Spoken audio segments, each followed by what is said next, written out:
Data shows they were actually better in the 1940s. It was bad, it was evil, but what happened? Something changed. They committed less crimes. Maybe they were afraid. I mean, 4,000 Black men, women, and children were killed. Okay.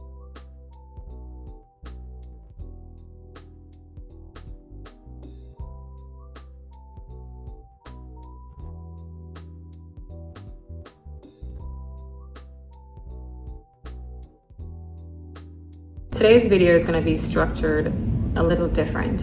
I normally try to have more one-on-one kind of communication going on with you guys, but something happened in Utah on September 10th of this year, which has affected a lot of people. There's like a whole chain reaction going on. So I decided I wanted to share some clips and get your feedback on how you're feeling, because I do think that mentally, emotionally, and spiritually, we've been affected in one way or another. And I really want us to grow as people. I want us to heal. I don't personally believe that based on your speech, you should be assassinated. But I guess things in time kind of change. And again, this is why it has just created a whole lot of think pieces, and I don't know. So I want to share some videos. Hey, Black people, before you start, yes, Charlie Kirk got pew pew. This is not our fight. They literally kill us for less. Do not get on here talking about, and no, just because you don't agree with somebody politically means that. Stop it. Because I've already started seeing it. Stop. Let the white folks deal with that shit. It was a white on white crime. This is not our time to be black saviors to these motherfucking devils. Fuck. I've seen it 20 times. I'm my mother. I'm gonna say it because y'all can't fight me. For the people who are like, that was his political opinion. Okay, pause. Let's run it back to grade school and discuss what is a political opinion. A political opinion is something like, how high should taxes be? Should the states have more control than the federal government? Should we regulate guns more or less? See, these are political opinions. You can agree, disagree, debate them. That's politics. But when you step into saying things like Black women don't have the same cognitive ability as white people, or that Black people were better off in slavery and Jim Crow because they committed less crimes, that's not a political opinion. That is racism and white supremacy. When you claim that the 1 in 5 women who report SA are liars, that's not a political opinion. That is misogyny. When you argue that even a 10-year-old child who is SA'd should be forced to carry that pregnancy to term, that is not a political opinion. That is violence and asinine, honestly. And when you say that we should bring back live, televised executions for children as young as 12 to watch, that is not a political opinion. That's apparently a self-fulfilling prophecy. And let me be clear, violence is never the answer, and I do not stand for it. But we also can't ignore the fact that for years, this person promoted violence and hate towards others on a huge platform. We need to stop pretending like every belief falls under the umbrella of political opinion. Politics is about governance. Dehumanizing people, encouraging violence, that is not politics, that is extremism. And clearly we can see that when we normalize it, the more dangerous it becomes for everyone. All right, thank you. Class is dismissed. I just had a really long day of travel, so I'm just getting caught up, but I did see the Erica Kirk video and we need to talk about it. For some reference before we dive in, I have a master's degree in communications and I work as a marketing manager, which means it is my job all day, every day to write copy, to create content, to edit videos, to do social media posts and write things for websites that get you to engage, whether that is to buy a product, to buy a service, to get you to volunteer for something. That is what I do all day, every day. I look at target audiences and then I get people to do things that are calls to action. And let me be clear, we're not even going to play the video. We don't even need to play the video because I am not talking about what Erica says at all. I'm talking about what is said by your visual cues in this video. Here is a still image of the video, and if you want, I encourage you to pause it and look around. What do you see other than her, which is also important? The thing that immediately caught my eye was that. And at first I was like, is that what I think it is? And it certainly was. What an odd thing to have turned out on a bookshelf to perfectly face the camera. And if you still don't know what that is, let me show you. That's exactly what that is. It is the Time magazine cover that features Donald Trump as Person of the Year, and that is a very odd thing to have staring down the camera. This subliminal messaging is echoed again in the foreground. You see 1 MAGA hat, 2 MAGA hats, That one's a little bit cut off, but that's certainly what it is. Now, given the events of this week, it makes sense that Charlie's picture is here, and it makes sense that there is some text there, but there are two things that do not make sense. What doesn't make sense for a mourning wife is to have the Turning Point USA logo at the very top. This is a branded statement. What also doesn't make sense is a podium in the middle of an office. Podiums, or lecterns as they're sometimes called, are used when you want to put someone in a position of authority. Think about a speaker at a conference. Think about even a pulpit in church. It's also a place where we know that messages are typically delivered that are either unifying or inspirational. Last but not least, look at just how much white is involved. You have the white bookshelf, the white wall. She is dressed in white. We are trying to make her, from a marketing perspective, look innocent and angelic and pure and all of those things that are associated with the color white. Yes, she does have a black shirt on, but this is not the typical look of someone who is in mourning. Typically, we see people wearing black. And let's not forget the empty chair with the microphone, which is very clearly meant to acknowledge Charlie's absence. But it's done so subliminally.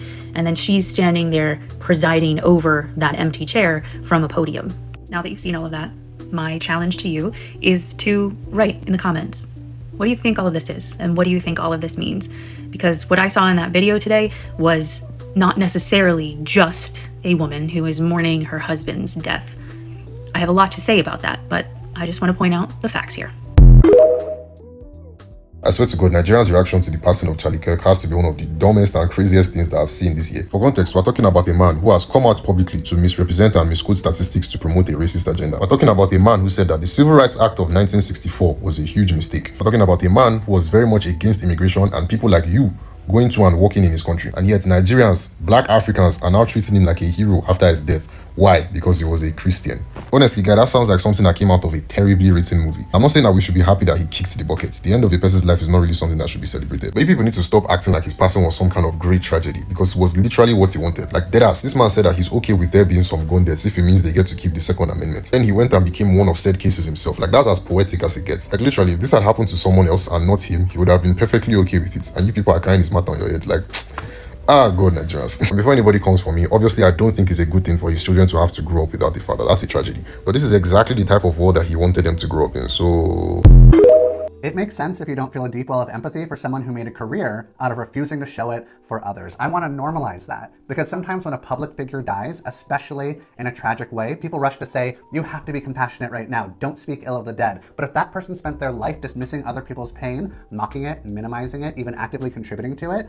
it makes sense that your empathy tank might run dry. That doesn't mean you're celebrating. It doesn't mean you're cold-hearted. It just means your compassion has limits. And those limits are often shaped by how much compassion someone showed in their lifetime. There's actually something psychologically healthy about noticing that boundary. You're not obligated to manufacture sorrow for someone who never extended any to you, your community, or people you care about. You can hold both, I don't wish this on anyone, and I don't feel sad about it either. That's not cruelty, that's honesty. And it feels really weird and uncomfortable to hold both of those in your body at the same time. This isn't about telling you not to be compassionate. It's about giving you permission to notice whatever you honestly feel or don't feel and trust that it's valid.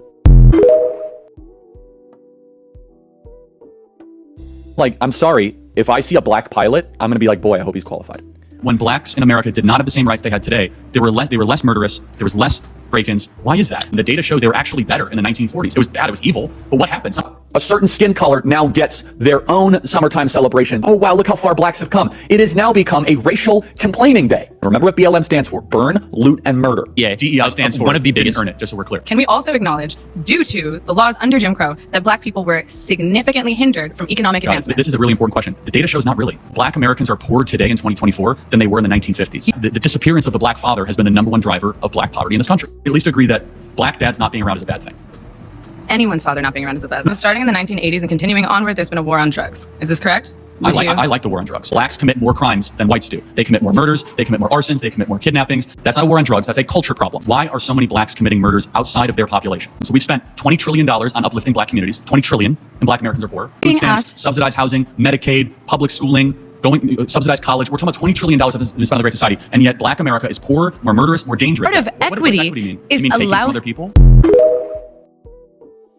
I'm okay with abortion for rape, incest, and life of the mother. Let's make it illegal in the other circumstances. Would you agree? How are we going to be able to term that all the time, though? Because what if it wasn't consensual? What if the individual was drunk, but they're married? Let's say they're married and they got raped. You can get a rape. Again, you keep on interrupting me, but you can report rape as a crime.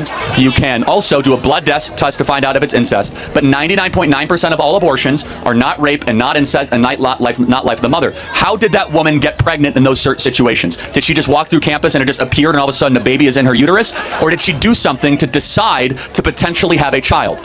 Sex, but also contraceptives sometimes don't always work. It. So, but hold on a second. Shouldn't you take responsibility for your orgasms? I don't think most men can make me come. I'm going to be honest. Oh, okay. Well, again, outside of that statement, I'm not even sure how to take that, to be honest. You brought up orgasms. Okay. Shouldn't you take responsibility for the sex that you have? And this is my other problem with death penalty. It takes too long, too many appeals. It should be public, it should be quick, it should be televised. Well, this can't be right, can it? The last execution in France was guillotine in 1977. 100% true. They used the guillotine. Until 77? Yeah. That's so cool. There's videotape of it. Honestly, that's like what we should be doing. And I agree. It should be public. And should be public square. By the way, you could fund the government to watch it. You could have like brought to you by Coca-Cola. And no, I'm not kidding. By the way, I would totally tune in to see some pedo get their head chopped off. Convicted by a jury for years. That's going to get I'm talking about a real thing. I'm not talking all about executions in Belarus are by firearm. That's not a choice. Andrew's saying don't make kids watch it, and I think no, the absolute opposite. At a certain age, it's initiation. If you can drive, you can watch hold on. it. If all of a sudden you look at some of these savages, like in Indiana, there was this guy that went in and killed a pregnant woman and her 3 kids. Yeah. And you know what? I want to watch that execution. That'll make my day better. I want to see him on a public block and get him be publicly executed. And I think that would be justice. You think children should have? You should see what is the age? At what age should you start to see public executions? 16. I think you could do it earlier. I think you maybe at age 12, whenever 6th grade or so. You are a person, they're old enough to you need to like really wallow in it and have them be broken on a wheel or anything. But if it was something like chopping, if we had a guillotine or something, I think it's the age where they can't be. I think it's too early and you become desensitized to maybe like this. I think it's when you can actually embrace. But it should also be taken in a holy way. I don't mean holy in a bad way. I mean that like this is heavy. Bluntly, we have kids who are 14 who are committing carjackings 100%. In cities and doing bad stuff. And I think if you sent the message to them, if you do a bad crime, you will die, and it will be like this, and that will be you. But I think it would be a positive message. My argument would be younger people get involved with that because they're around older people who do those things. I want you to imagine every day, all of a sudden they said, and today, remember that awful the guy that went and shot up a school? Because left hates school shooters, and so do we. But they focus on the gun. I think they're evil. So you take one of these school shooters, and they say today we're going to publicly execute this person, and they read off Super Bowl. No, yeah, the shooters at the Super Bowl thing, and you read off what they did. Great. And you don't celebrate it. You just say, look, this is what they did, and if you do this, this will be your fate. Ready, set, go. Boom. End of life. And say guillotine. Scared Straight used to be a whole TV show. No, but this is Scared Straight for everybody. Here's a question for anyone that might be, not persuaded. Would crime go up or down? It would go way down. Let's talk about Erica Kirk's speech for a second, because that was not grief, that was a fucking rally. So first of all, she gets up there smiling ear to ear like the Cheshire Cat, talking about how Charlie is in heaven like it's a campaign slogan. First of all, where Charlie is, it's not heaven. It does begin with a H, but it's not heaven. And let's be real, the entire thing was giving off Serena Joy cosplay, the perfect male-centered wife who steps in to carry the torch of her husband's ideology. Except, here's the gag, Charlie himself didn't believe that women were capable of such roles. He built his entire career on telling women to sit down, shut up, and know their place. And now his widow is standing on stage preaching his gospel like a bad sales rep with their eye on the money. This was not just a eulogy like they want us to believe. The podium had Turning Point USA branding slapped onto it and a picture of Charlie facing the cameras like product placement. The cadence, the battle cry, the smooth pivot from fake tears to speechifying. This was not a eulogy, it was brand activation. So let's call it what it is. Erica is not grieving, she's recruiting. She is selling the Charlie Kirk brand harder than he ever could. And if you think this ends at one speech, no, we're about to see seminars, books, tours, probably even a cult. She literally mentioned money non-stop in her speech. This was not mourning, it was marketing, and Erica Kirk is about to turn her husband's death into her own career launch. That's not just bizarre, it's dangerous. Not to mention, she did not mention gun violence once in her speech, despite her husband being killed by a gun. All right, so I wanted to watch Charlie Kirk's wife talk, and I wanted to feel sympathy, compassion for her. And I'm going to be very honest with you. I felt threatened. I felt threatened by her words. Let me start by saying it seemed awfully performative, like Hunger Games performative, like Handmaid's Tale performative. That's my opinion. It's just my opinion. I'm just one person. But the words that she used were very threatening to me. It was some of the biggest dog whistles of all, And the way that I heard the dog whistle was, for my husband's legacy, we are going to unleash so much power to take down everybody that's not a white Christian nationalist. That's how I interpreted it. Here's the truth we all know. This country is not going to find internal peace or unity until the right wing learns to have some accountability for their words. The Utah governor should be resigning or abjectly apologizing today. That man did something incompetent, grotesque, disgusting, a complete violation of the public trust, and no one even notices. He stood at a press conference 2 days ago, right after Charlie Kirk was killed, and talked about the motive before they had a suspect. That is so egregious. He talked about the great American experiment and that this was a political assassination, inferring, assuming, implying that it was a leftist, liberal Democrat trying to affect political narrative. So too the entire right-wing echo chamber, so too all the right-wing leaders all said that. They're all wrong. Completely wrong. But will you hear that from any of them? Will any of them apologize for inciting and inflaming the public with a false narrative? No, you will not. Nor will you hear them say this: you were right, liberals, leftists, Democrats. It's the guns. By which I mean gun culture. I am not talking about hunting. I'm not talking about teaching your children about safe use of guns in the woods. I am talking about gun culture where adolescent boys are bathed in assault rifles and photographed with them and learn to use guns as a mode of expression and self-empowerment. I am talking about political leaders who wear assault rifles on their lapels as a symbol. That's the problem. 1,500 mass shootings in the last 25 years. That's the problem. This is another case of the same problem. But until Republicans admit that they're wrong when they talk without facts, and then admit who is right about the facts, we got ourselves a problem.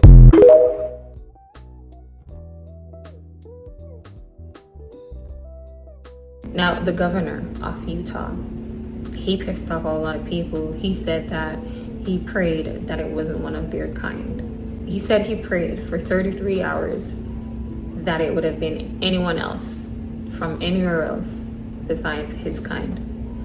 And, that's left up to your interpretation, and there is a implication there. That stuff happens. Guys, this is my favorite part. For 33 hours, I was praying that What? You smell that? It smells like accountability. this had to happen here, that it wouldn't be one of us. Oh God, no, please. Don't let it be a white man. Somebody drove from another state. Somebody came from another country. Look at this guy's face. Look. Somebody came from another country. It's like he got hit in the neck. You're not one of the brothers. Sadly, that prayer was not answered the way I hoped for. Why don't you love me? Just because I thought it would make it easier on us if we could just say, hey, we don't do that here. But it did happen here. So you mean to tell me that the governor of Utah, Spencer Cox, spent all of this time while they were looking for the suspect praying that he was not from this country? Huh? Bad stuff happens. And for 33 hours, I was praying that if this had to happen here, that it wouldn't be one of us. That somebody drove from another state, somebody came from another country. Now I'm gonna let him finish. But what I'm hearing him say is that you were praying that it was someone who was a person of color or someone who migrated here from another country, aka an immigrant, because an overwhelming majority of the population in Utah is white. I don't know, it feels like coded language to me. And why were you praying for that? Why wouldn't you just be praying that the person who was responsible for killing Charlie Kirk was caught? That should have been the only prayer. Demographics and place of birth shouldn't matter. You should have been solely focused on the fact that somebody lost their life and you wanted to get justice for that person. No? Sadly, that prayer was not answered the way I hoped for. Just because I thought it would make it easier on us if we could just say, hey, we don't do that here. No, sir, that is not why. The reason you were praying for that is because you were ready to blame another demographic of people to continue to make yourself and the population that you serve look like they're good people. But the data says otherwise. I've been praying for the last 33 hours that it was a black or a Mexican or somebody that looks like him right here. But my prayers have been unanswered because it was a straight white male born in Utah, Republican. I was hoping we could evoke the death penalty, but instead, I'm gonna ask that everybody pray for this young man. Why he had to look like me and think like me? It should have been one of y'all. HBCUs are even being affected. You have race war implications. You have martyr implications. You have there are so many things that have stirred up in America and even other parts of the world since his death. You know, all these things that are being put out there. It's like everything is kind of like blatant now. No one is hiding anything. So we really just have to be careful of our energy bank running dry. Sometimes they like to rile us up. I do believe that they are pricking and prodding at a lot of us so that they can do their whole martial law thing. So I just want us to understand that you have a right to how you feel. You have a right to your reaction. Just be mindful. 7 HBCUs had to close their doors today and lock down after violent threats following the Charlie Kirk assassination. You know, despite the fact that the suspect looked like this. So many people correctly theorize that this would lead to escalating political violence, and unfortunately, as per usual, Black and brown people are forced to bear the brunt of that. Hampton University, Virginia State University, Alabama University, and Bethune-Cookman University all received direct threats. Additionally, Spelman College, Southern University, and Clark Atlanta University issued shelter-in-place or lockdown orders just as a precaution. These are threats of terrorism, by the way. We don't have a motive. We don't even have the shooter yet. We have a suspect who's not even Black, but we don't even have the shooter yet. But none of that matters because this was always going to be used as an opportunity to scapegoat Black people. Because that's what white supremacism does, and Charlie Kirk was a white supremacist. This is not the first time, nor is it the last time that HBCUs will receive racially motivated threats. But this is the level of hate, of racial incitement that comes with violent platforms like Charlie Kirk's. So they're using the murder of Charlie Kirk to come after HBCUs. I saw this coming. Not the Charlie Kirk part, but the coming after HBCU part. Stay with me. On November 6th, I know they expected us to be out in the street in droves, protesting, riots, violence. That didn't happen. What happened was the absolute opposite. We just took our energy from the atmosphere, and you see how it fell flat. If you were paying attention, and I did a video about this, of how calm it was and how quiet it was. It was literally us taking our essence from them, us taking our power from them. And they have been working overtime to get that power back. And just like that, MAGA shows their true colors. Multiple HBCUs are on lockdown right now after receiving credible threats all morning long after what happened at Utah Valley State and Charlie Kirk yesterday. And this shows how insane the right is. Even with the only pictures of a person of interest showing somebody with my complexion and a disabled veteran shirt on, these people are threatening HBCUs. Tell us, MAGA, what did the HBCUs do? Did they not mourn properly enough for you? And this is who you guys are at your core. You don't care what happened yesterday. You're just looking for any excuse to do your racism, to do your hatred, to do your xenophobia, to do your misogyny. Because again, we don't even know who the perpetrator is yet. And the pictures of the person of interest is not anybody that would be attending an HBCU. But here we sit with you people calling in threats to these colleges for no reason other than your own built-in racism. Peace. Well, that didn't take long, did it? But the guy that is the suspect is white. Yet somehow, it's the fault of Black people. I'm telling you, bro, traditional American history right here in the making. Let's blame the Black folk again for a white life that was lost. Not even at the hands of them. Let's always blame the immigrants and blame Black people. There you have it. Now you have traditionally Black colleges receiving multiple death threats every day. His friends that are white supremacists got upset. And now they want to blame Black people. But they didn't shoot him. It was one of your own. It was one of your own people. So my question is this. What the fuck do we have to do with anything in white people business?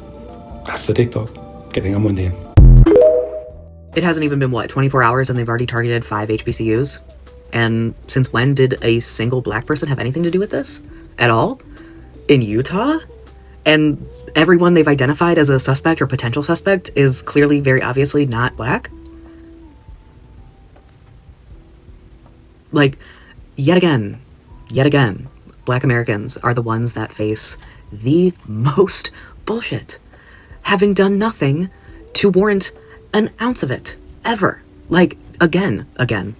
The story, it's almost like someone has to be writing, like the same author has to be writing all of these books, because you're really trying to target black people because likely, but it seems like as a white person did something, and targeting education, as if black Americans already do not feel safe enough on college campuses, whether it's an HBCU or not, because of people like Charlie Kirk. Like, Charlie Kirk's presence on a college campus equals unsafe to anyone that isn't a cis, white, straight person, usually man. Like, it is 100% all interconnected. Like, the amount of infiltration and lack of safety and violence that Charlie Kirk has already done and now continues to do from hell is just not surprising, still infuriating, and impactful, to say the least. Now they have to shut down operations for a week, like, or the rest of the week at least.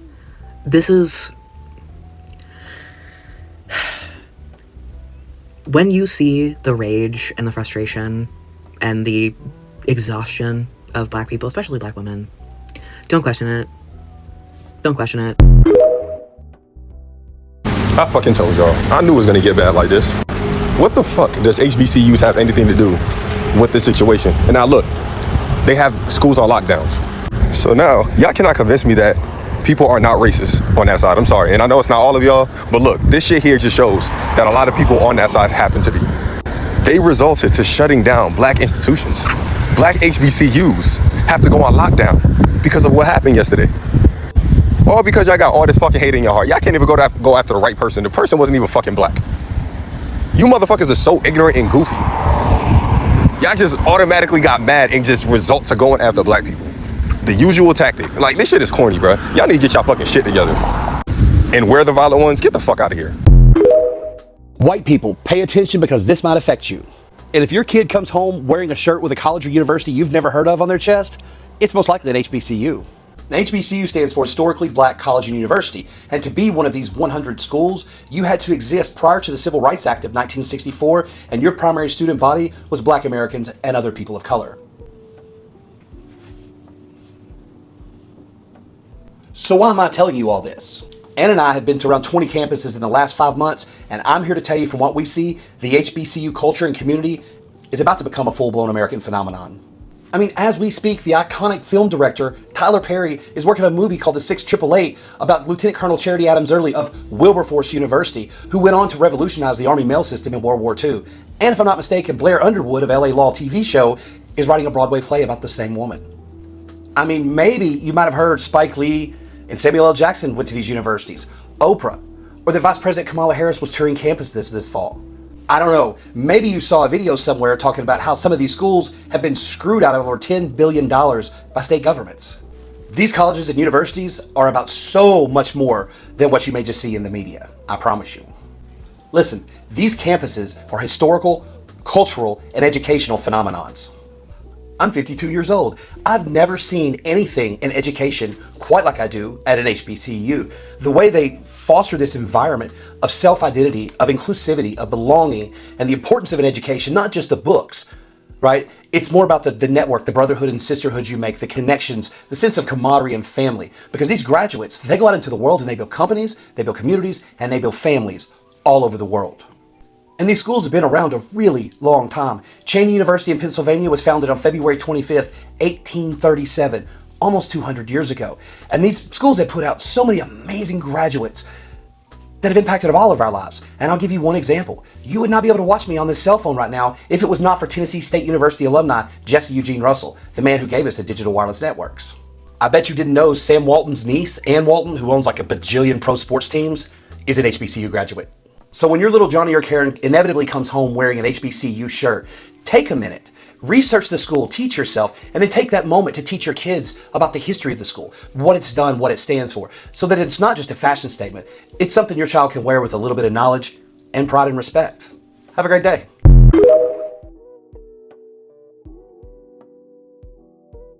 With me. May blessings continue to follow you. And just a reminder, you are healing. You are on a journey. So please be mindful of the energy that you put out there. Be mindful of the spaces that you enter. And just understand that there are going to be days when you get a little bit like confused or in your head about whatever decisions you want to make next.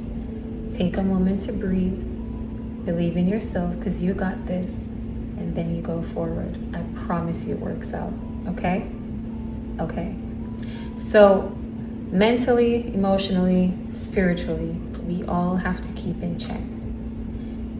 The assassination of Charlie Kirk, it stirred up a lot in people, to the point where some are celebrating his death, some are indifferent about it, and of course others are mourning. Some people are using his death as a martyr, but let me just say this. Everyone is entitled to how they want to go about this world. Freedom of speech is theirs to have, as well as a reaction to whatever is yours to have. If it ever gets to the point where someone is considered an enemy of yours, I hope that you do not wish death on them. I hope that you do not celebrate their demise, and I hope that you can do a spirit check when it's all said and done, and you can sleep comfortably and peacefully with whatever decision, whatever action or reaction that you have. We have to remember that this is only flesh, and one day we will depart from this flesh. I do not know what it is that you believe in, but I would like to think I'm a very spiritual person. So even if someone aggravates me to the point where I do not like them and I have great disdain for them, I do not share their space. I do not enter into a place that I'm not welcomed. If it is the case where someone despises me for whatever reason, once it is understood that that's how they feel, then I carry on where I am appreciated. Okay?